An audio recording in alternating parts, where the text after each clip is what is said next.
Bonjour à tous et donc bienvenue à cette session consacrée à Alfred Kastler. Cette année, c'est une année un peu spéciale, c'est le 50e anniversaire du prix Nobel attribué à Alfred Kastler et donc on a décidé de faire un certain nombre d'événements pour fêter ce 50e anniversaire.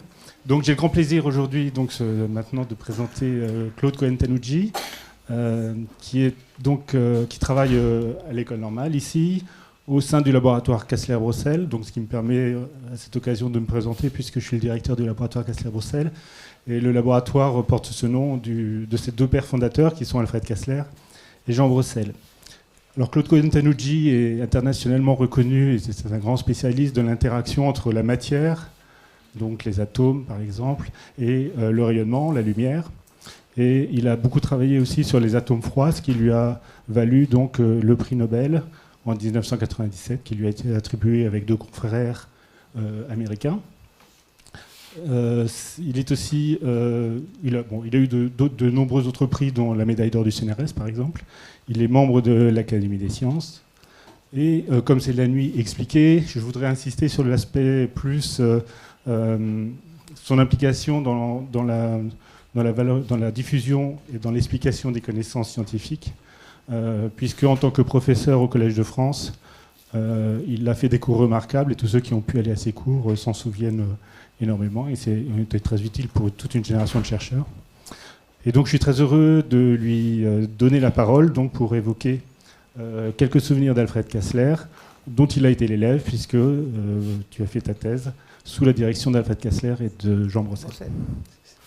Merci.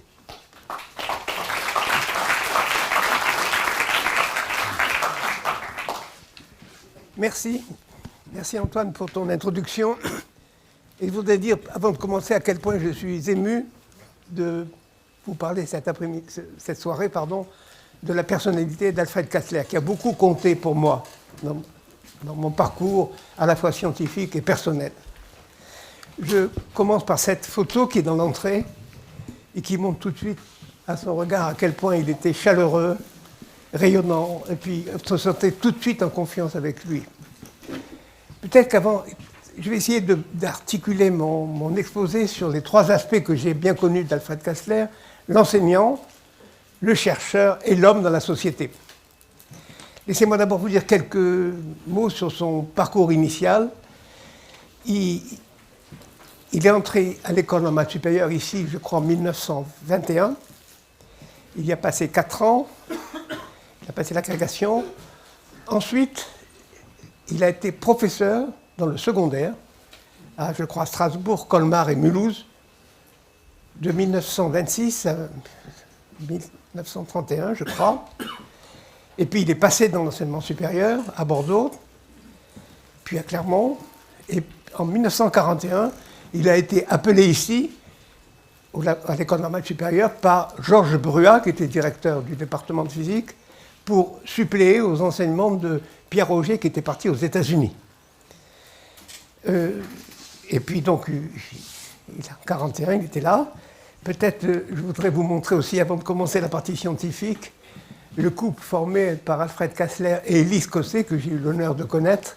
C'était un couple merveilleux, rayonnant, accueillant, et qui reste au fond du cœur de tous ceux qui les ont connus.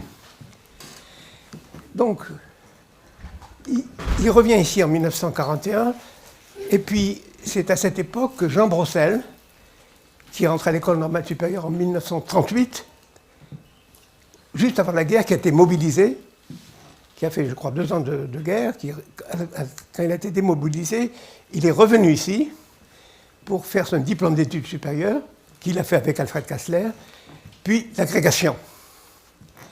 Donc ça, c'était en 1945.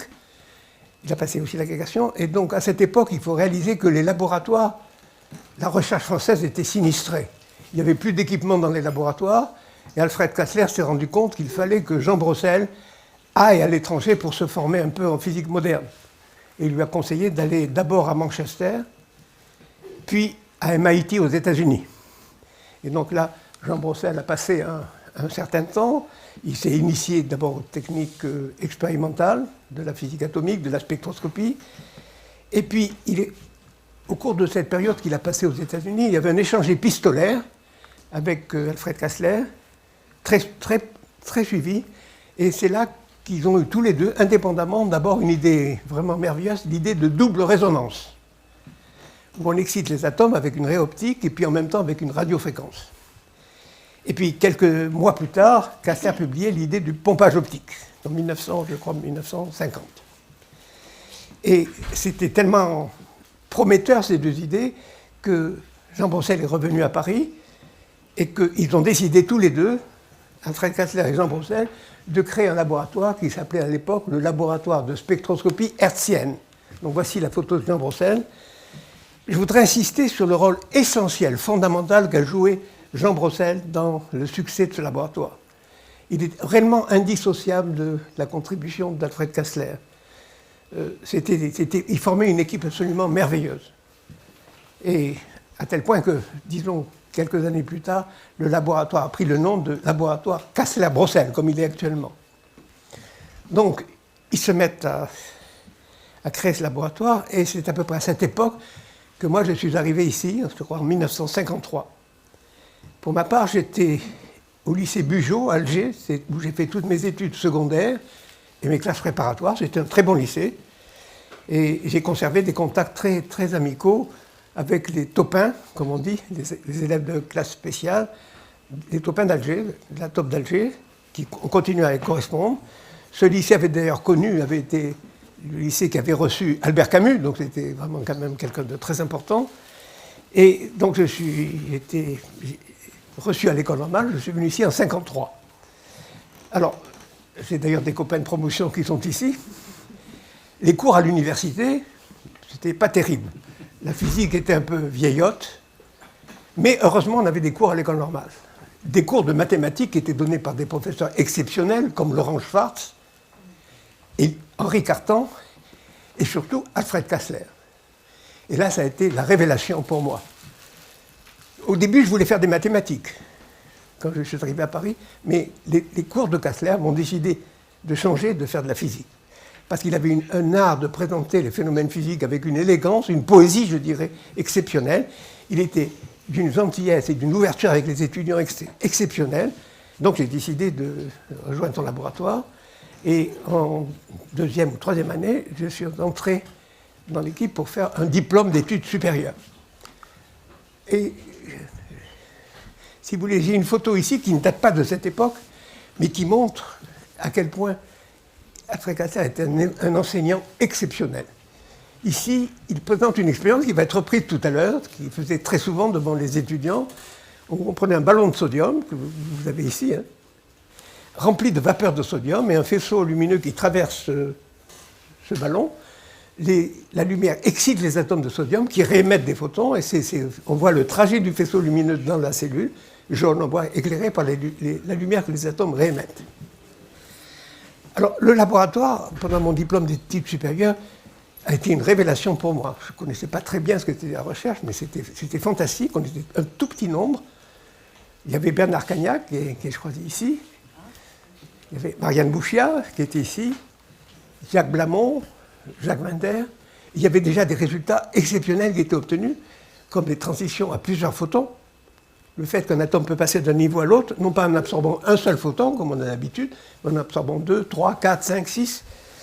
Il y avait aussi, pour la première fois, la compréhension du fait qu'en mécanique quantique, un système peut exister dans une superposition cohérente de deux états quantiques, ce qu'on appelle une cohérence.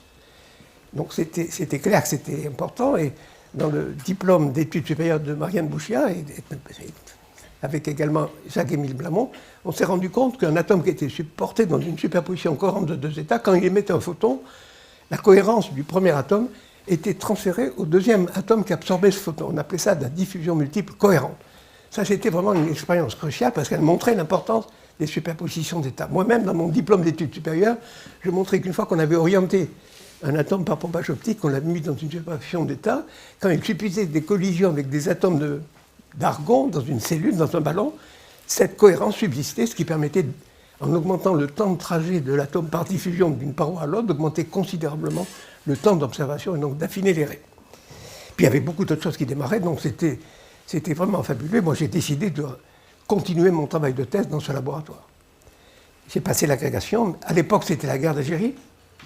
Donc j'ai fait 28 mois de service militaire, une partie à Nîmes, vraiment dans l'armée, et puis j'ai eu la chance d'être affecté dans un service scientifique qui était le laboratoire d'aéronomie, qui était dirigé par Jacques Blamont, qui était un élève également de Kastler et Brossel. Et je crois que la photo suivante montre un avion militaire, je suis là, qui allait à Colombéchard, au sud du Sahara. On lançait des fusées, qui étaient très sommaires à l'époque, qui, une fois dans la haute atmosphère, lâchaient un nuage de sodium, comme celui qui est dans le ballon, et au crépuscule, la lumière du soleil excitait les atomes de sodium, et on voyait le nuage jaune, comme ça, on pouvait le mesurer. En mesurant cette forme à différents instants, on pouvait mesurer la vitesse des vents dans la haute atmosphère. Kastler était aussi très intéressé par les études de physique spatiale, et ça, c'était, je dirais, peut-être un peu le début des expériences du CNES que nous connaissons maintenant si bien. Donc, je suis revenu au laboratoire en la fin des années 59, et j'ai commencé un travail de thèse. Et là aussi, ça a été fabuleux, parce qu'il y avait une ambiance toujours exceptionnelle.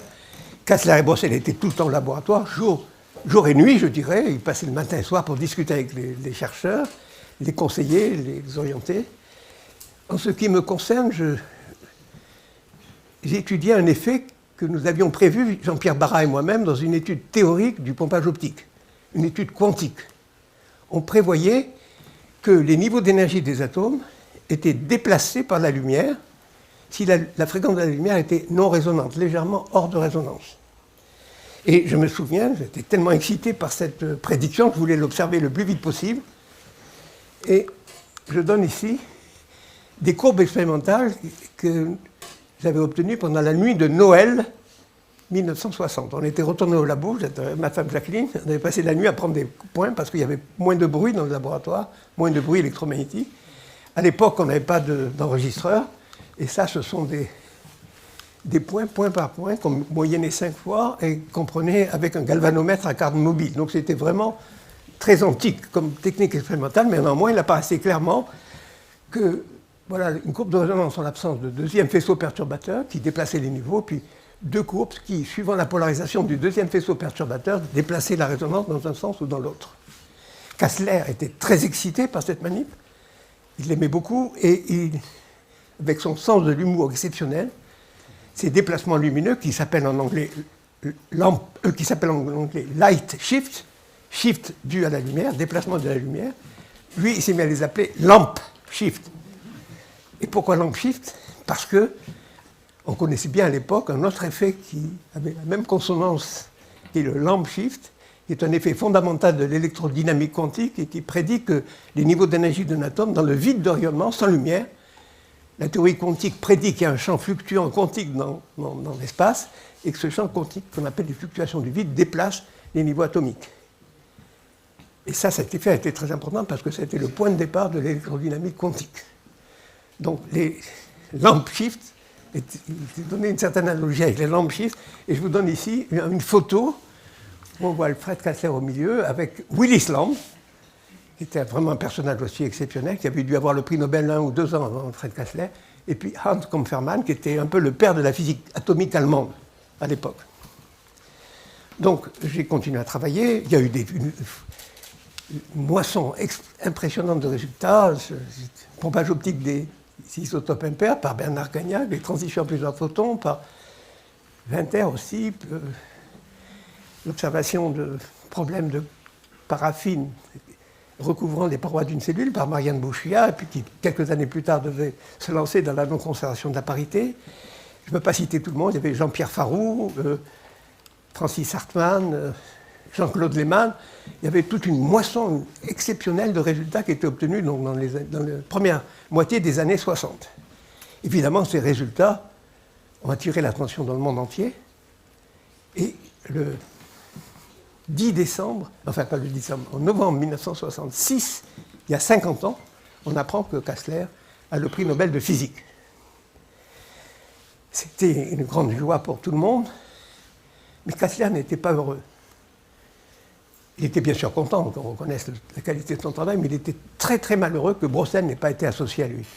Et je crois que le jury Nobel a fait une boulette. Il s'est trompé, il aurait dû mettre...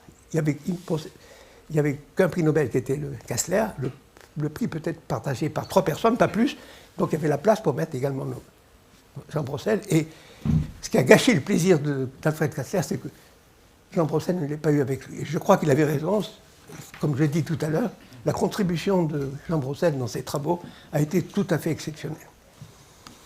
Donc voilà le prix Nobel de physique en 1964. Je me suis débrouillé pour trouver une vidéo. Attendez, pas tout de suite. Dans Internet, de la remise du prix, ça n'a pas été facile.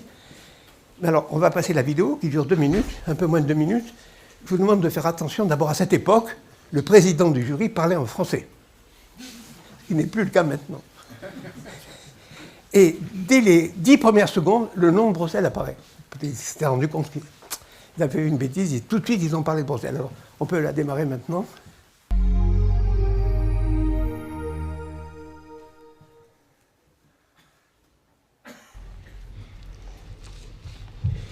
Monsieur le professeur Alfred Kastler, par vos découvertes qui ont été faites partiellement en collaboration avec votre ancien élève Jean Brossel, vous avez couronné les grandes traditions françaises en sciences optiques. Vos méthodes ont été perfectionnées et appliquées avec succès à un grand nombre de problèmes fondamentaux par vous-même et par l'équipe de jeunes savants éminents qui ont été attirés par le rayonnement de votre laboratoire. Vous avez toujours reconnu les recherches de vos collaborateurs avec la générosité et la modestie personnelle qui vous caractérisent. Je vous prie, Monsieur le professeur, de recevoir de la main de Sa Majesté le Roi le prix Nobel de physique.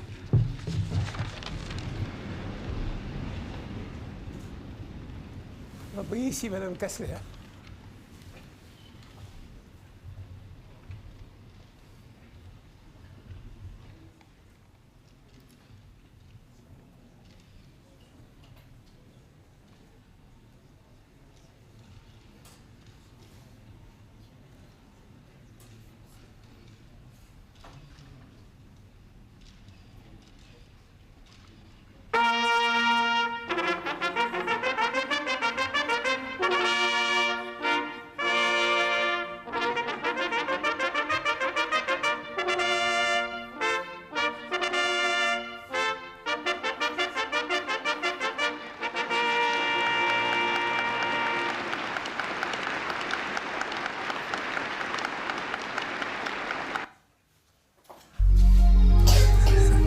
Je trouve personnellement cette vidéo très émouvante et j'ai toujours un peu, quand je la vois, peur un peu. Cette montée d'escalier est un peu terrible parce qu'il y a une grande émotion.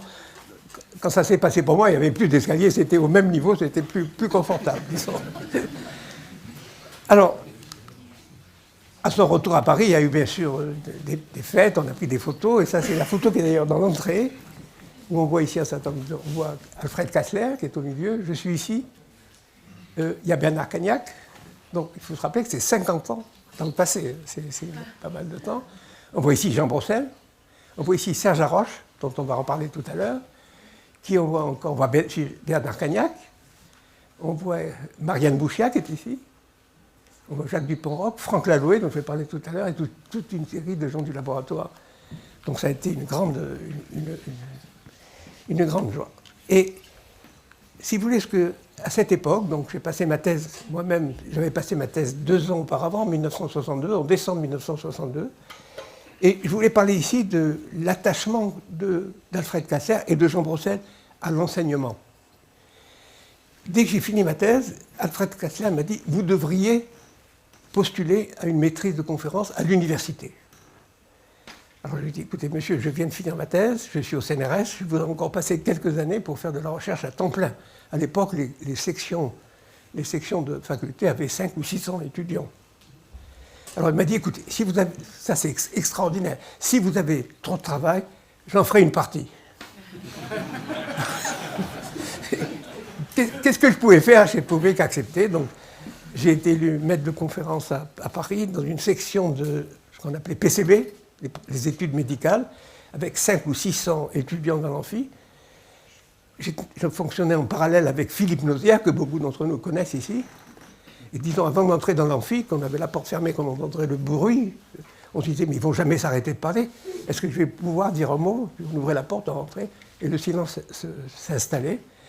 Donc j'ai fait 2 ans de MPC, puis je suis passé en maîtrise de physique. D'abord, cet enseignement de PCB a été positif dans la mesure où il force l'enseignant à préparer son cours très soigneusement, de manière qu'il n'y ait aucun accroc, de réfléchir très à l'avance comment il faut présenter, les motivations, d'introduire. C'est un exercice, je crois que Kastler avait raison. Quand on fait de la recherche, il faut aussi faire de l'enseignement. Parce qu'il ne suffit pas de trouver des phénomènes, il faut aussi les transmettre aux autres. Ça, c'est une idée fondamentale. Et à l'époque, donc, Pierre Aigrin, qui était, je crois, ministre de l'Éducation nationale, à l'époque, on avait des ministres très compétents en recherche, et il avait décidé de changer la maîtrise de physique, et il y avait maintenant un enseignement de mécanique quantique pour la première fois à l'université. Et j'ai rentré en C3 et j'ai fait un cours de mécanique quantique de 1964-5 jusqu'à 1973, où j'ai été élu au Collège de France. Alors, je voudrais montrer quelques photos supplémentaires. Voici une photo que je trouve personnellement très émouvante, parce que vous voyez ici Alfred Kastler, Jean Brossel, moi-même, Marianne Bouchiat, et vous voyez ici Serge Haroche. Et ici, c'était ma première étudiante, parce qu'à l'époque, en même temps que l'enseignement à l'université que je faisais, Jean Brossel, qui était aussi très, très conscient de l'importance de l'enseignement, avait créé ce qu'on appelle un 3e cycle de physique atomique et statistique, où on enseignait la mécanique quantique, la physique statistique à un haut niveau. Et il m'avait demandé de faire un cours de mécanique quantique dans ce 3e cycle. Lui-même faisait un cours de physique atomique. Alfred Kastler faisait un cours sur les photons et les bosons. Pierre-Gilles de Gennes faisait un cours sur les fermions. Jacques Yvon, qui est un grand physicien statistique, faisait un cours de mécanique statistique. Et Pierre Aigrin faisait un cours sur les fermions. Donc c'était un 3e cycle extrêmement important. Il a commencé en 1963. Et ce 3e cycle a joué un rôle extrêmement important pour la recherche en France, parce que tous les ans, un certain nombre d'étudiants de très haut niveau allaient dans les divers laboratoires. Et on peut dire qu'actuellement, quand vous regardez l'ensemble des laboratoires, en physique atomique, physique des particules, physique statistique, physique moléculaire, beaucoup de personnages importants de ces laboratoires proviennent de ce 3e cycle. Mon premier étudiant qui est entré dans mon équipe, en 1963, a été Nicole Ostrowski, et mon 2e étudiant, ça a été Serge Haroche, en 1964. Puis ensuite, il y a eu Jacques Dupont-Roch, Gilbert Quimbert, toute une série, tous les gens du laboratoire à Kastler-Brossel ont passé par ce 3e cycle. Et récemment, voilà une autre photo, où on voit aussi, dans cette photo, Franck Laloé, qui a été, lui aussi, avec Nicole Ostrowski, dans la première année de ce 3e cycle. Donc vous voyez, Franck Laloé, Nicole Ostrowski, Serge Haroche et tous les autres ont été dans les toutes premières années de ce 3e cycle. Il y a une semaine, nous avons eu à la maison, à dîner, Franck Laloé et sa femme, Nicole Ostrowski, pour fêter la fin de la rédaction d'un 3e tome de notre livre de mécanique quantique. Avec Franck Laloé et Bernard Dieu, entre 64 et 70, nous avons rédigé un livre de mécanique quantique en 2 tomes, ici, et qui a été traduit en anglais par Nicole Ostrowski, dont le mari est américain.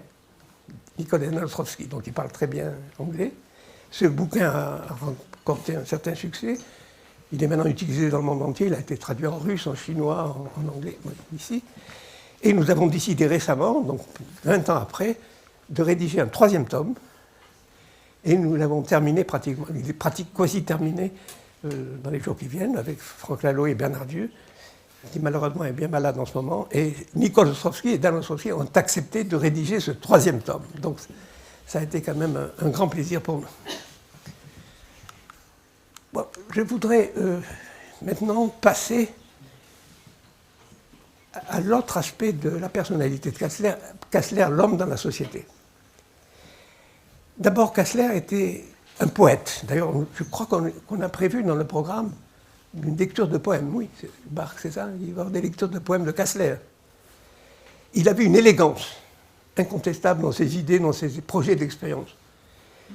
C'était aussi quelqu'un de modeste et qui considérait qu'il avait toujours à apprendre. Je me souviens qu'on était étudiant à l'école Romain, en 2e et 3e année, on était toujours impressionnés de le voir avec les étudiants de notre promotion suivre des cours de mathématiques à la Sorbonne. Il voulait se perfectionner en mathématiques, il disait qu'il ne connaissait pas assez la théorie des matrices et il voulait l'apprendre. Ça, c'est vraiment exceptionnel. Et je me souviens quand il est parti à la retraite, en 1973, je crois, il avait suivi avec beaucoup d'intérêt la rédaction de notre livre, et puis il me disait, maintenant je vais avoir beaucoup plus de temps, je suis à la retraite, et je vais pouvoir me mettre à la mécanique quantique, je vais pouvoir lire votre livre, et j'espère qu'on va discuter ensemble. Donc ça, cette manière de considérer la recherche et la science me paraît fondamentale. Un vrai chercheur, c'est un éternel étudiant qui a toujours à apprendre, parce que ce qu'il connaît n'est qu'une petite partie de l'ensemble des connaissances qu'on doit avoir. Et donc, je crois que c'est l'idée de favoriser l'enseignement à un très bon niveau, avec d'excellents enseignants, c'est quelque chose de très important. Il y avait ensuite, maintenant, l'aspect ouverture vers les autres, simplicité, modestie. Il n'a jamais été arrogant. Je n'ai jamais eu un geste arrogant de la part de Kastler. Il était toujours prêt à parler avec les étudiants.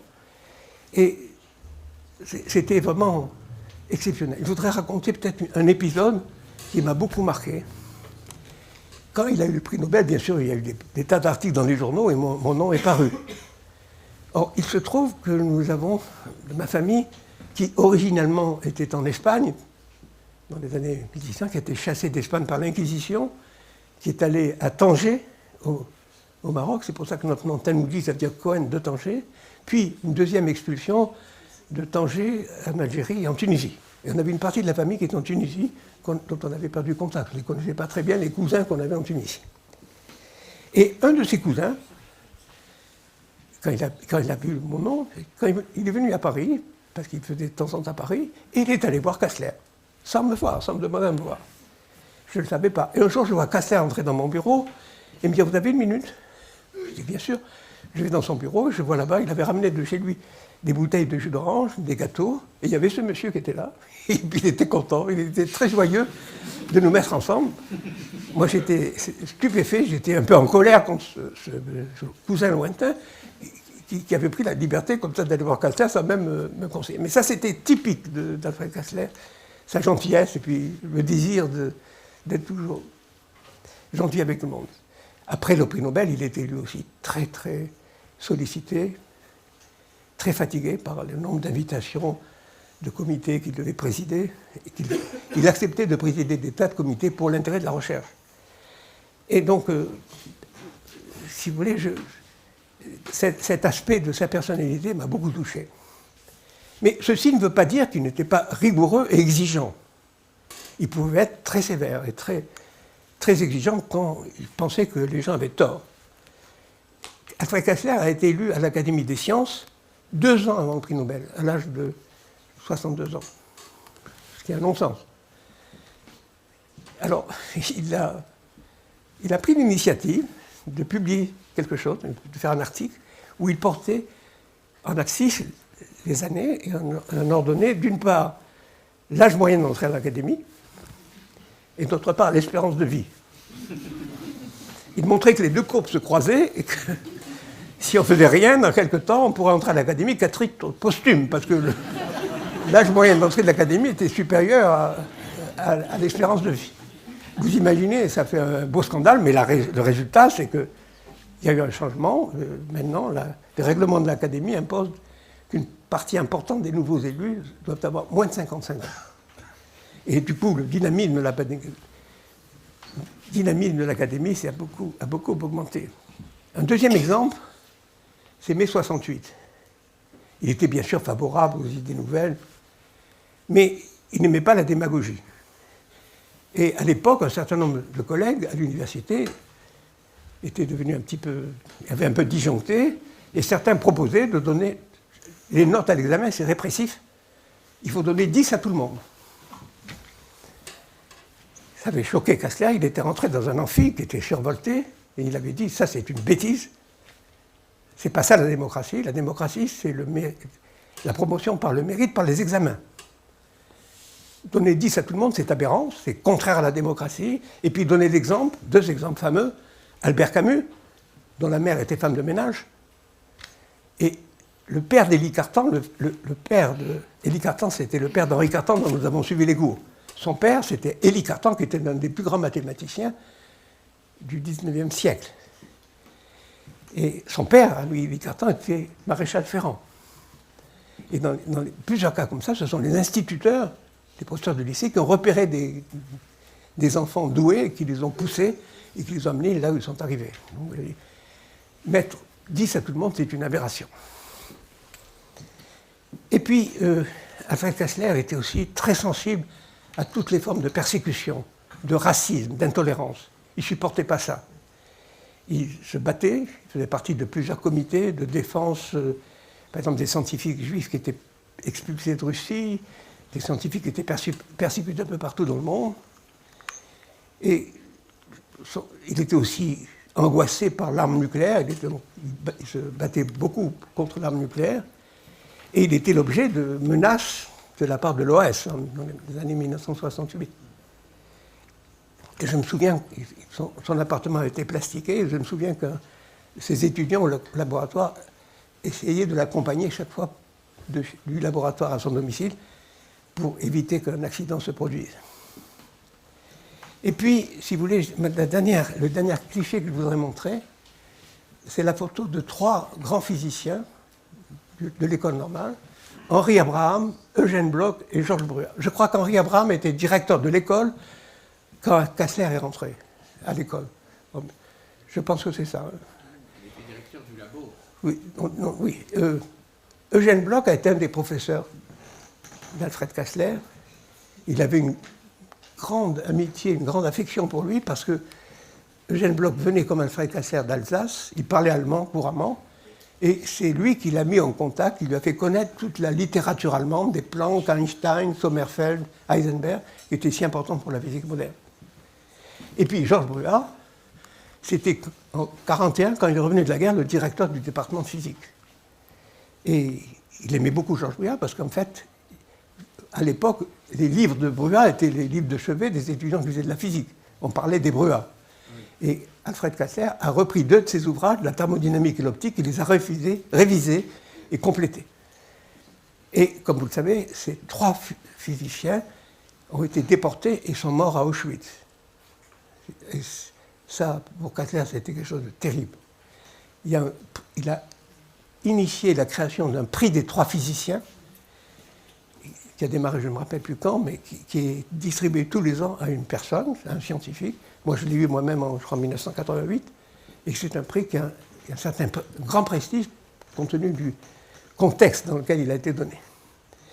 Et peut-être le dernier souvenir que j'ai d'Alfred Kastler, c'était j'étais allé lui rendre visite dans un hôpital où il était soigné pour des malaises cardiaques. Il était content de me voir, on a parlé. Et puis, je ne sais pas comment, la conversation est venue sur Henri Abraham. Et il me racontait comment Henri Abraham, à l'âge de 74 ans, ça devait être à peu près l'âge où cette auto a été prise, avec sa petite fille, je crois, dans un train, a été arrêté, déporté à Drancy, puis à Auschwitz, où ils sont morts dans les fours crématoires. Et j'étais bouleversé de voir qu'il avait des larmes aux yeux, pratiquement il pleurait. Donc 20 ans après ce drame, il était toujours aussi ému par cette tragédie. Et ça, c'était typique de lui. Donc j'ai essayé de vous donner ici un aperçu de sa personnalité, des immenses qualités qu'il avait, des choses magnifiques qu'il a faites avec Jean Brossel. Et je voudrais dire, pour conclure, que je lui suis reconnaissant non seulement comme homme scientifique, qui m'a formé sur le plan scientifique, qui m'a appris beaucoup de choses, mais aussi comme homme, comme conduite, devant les difficultés, devant les circonstances. Très souvent, quand j'ai un problème à régler, ou une décision difficile à prendre, je me pose la question, qu'est-ce que Kastler aurait fait à cette place-là? Qu'est-ce qu'il aurait pris comme initiative? Et cela m'aide beaucoup. Et je le considérais un petit peu comme un second père. Mes parents aussi étaient très, très attachés à l'éducation de leurs enfants. Ils étaient très modestes, ils n'avaient pas fait d'études supérieures, mais l'essentiel pour eux, c'était l'éducation des enfants. Je suis entré à l'école normale supérieure. Mon frère Gilles est rentré à l'école polytechnique. Il a fait une carrière de chercheur à Saclay. Et ma soeur qui est ici, professeur agrégé de lettres. Donc il était content d'avoir leurs 3 enfants rentrer dans l'école de la République et arriver à des niveaux intéressants. Donc cet homme-là, je le garde aussi dans le cœur parce que c'était un grand monsieur. Et pour conclure, je voudrais dire, comme on dit parfois dans la Bible, c'était un juste. C'est un mot exact pour caractériser un personnage de cette ampleur. Voilà, je vous remercie.